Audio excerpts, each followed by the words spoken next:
Okay guys, Assalamualaikum, welcome back to Nabil Tech Channel. Saya pun tak subscribe lagi, bolehlah tekan button subscribe. Okay, hari ni aku akan buat serba sedikit pengenalan tentang Arduino. So kalau korang nak tahu lebih lanjut, korang boleh stay tune dengan video ni.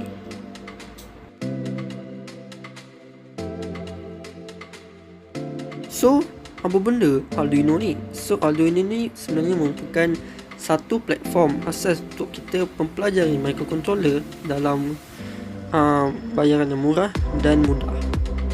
So kalau korang nak tahu, sebenarnya Arduino ni sebenarnya direka di sebuah universiti di Itali, iaitu bernama Ivrea University.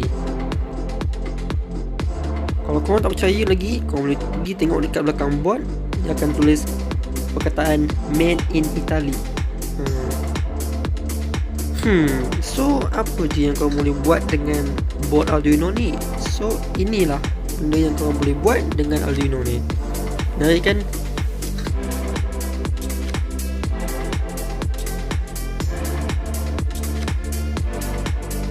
So sebenarnya Arduino ni ada beberapa jenis. 1, 2, 3 atau 4. So sebenarnya dia ada beberapa jenis saja. Antaranya ialah board Uno 3, Mega, Leonardo dan juga Lilipad.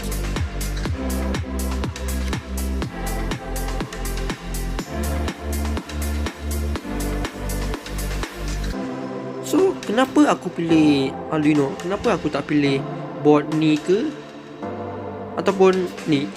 So kenapa? So antara sebab yang pertama ialah murah. Korang boleh je dapatkan board Arduino ni dekat mana-mana dalam anggaran dalam RM10 dalam dengan hingga RM100 saja. So kalau korang yang betul-betul minat, korang bolehlah keluarkan sikit duit poket korang tu untuk beli Arduino ni. At least bermanfaat. So sebab yang kedua kenapa aku suka Arduino ni adalah sebab cross platform, iaitu kita boleh jalankan di mana-mana sistem OS. Tak kisah.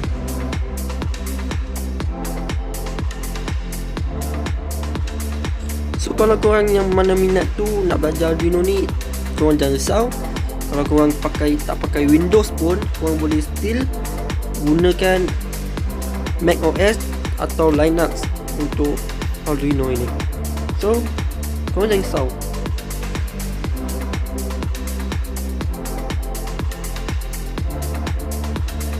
So sebab yang ketiga adalah sebab ianya mudah dioperasi dan dikawal.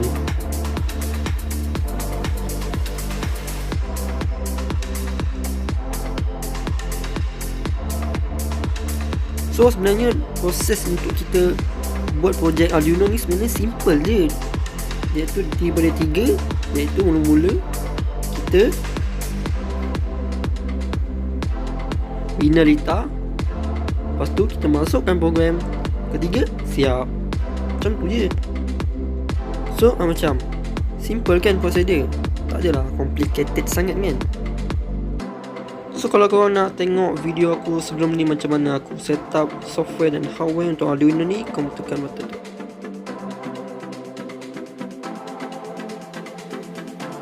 So part yang seterusnya, aku akan bagi tahu korang apa fungsi komponen-komponen yang ada pada board ni. So kalau korang nak lebih faham, korang boleh tengok video ni sampai habis, ok?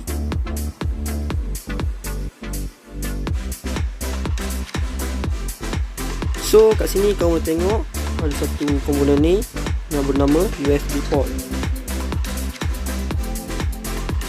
So fungsinya adalah tempat untuk kita upload atau masukkan program kod pada board kita.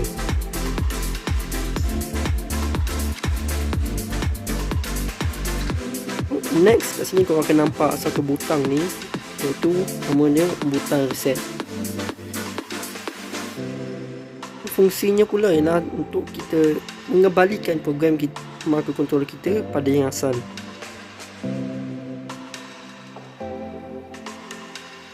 Dan seterusnya pula ialah ini merupakan DC supply port, tempat untuk kita cucuk atau membekalkan tenaga DC, iaitu contohnya bateri.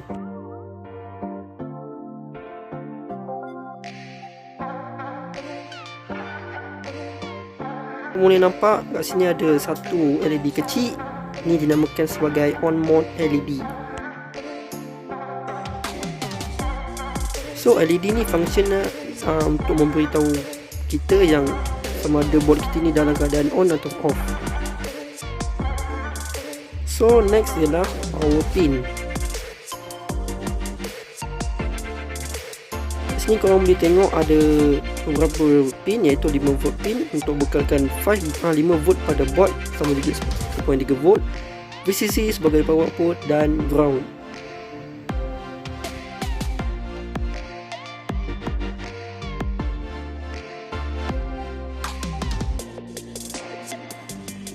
Okey, seterusnya ialah digital pin. Digital pin ni terdiri daripada 13 pin.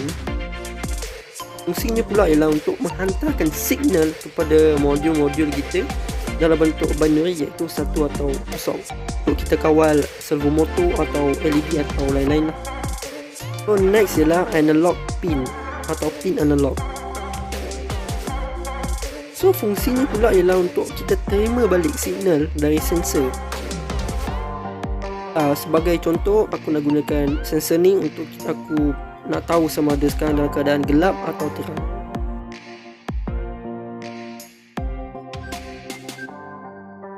Next pula ialah kau boleh tengok kat sini, ini merupakan microcontroller atau dikenali sebagai Atmega.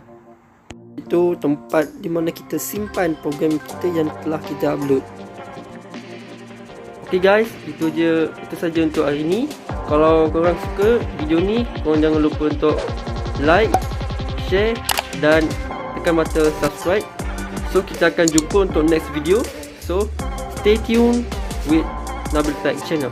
So assalamualaikum, goodbye.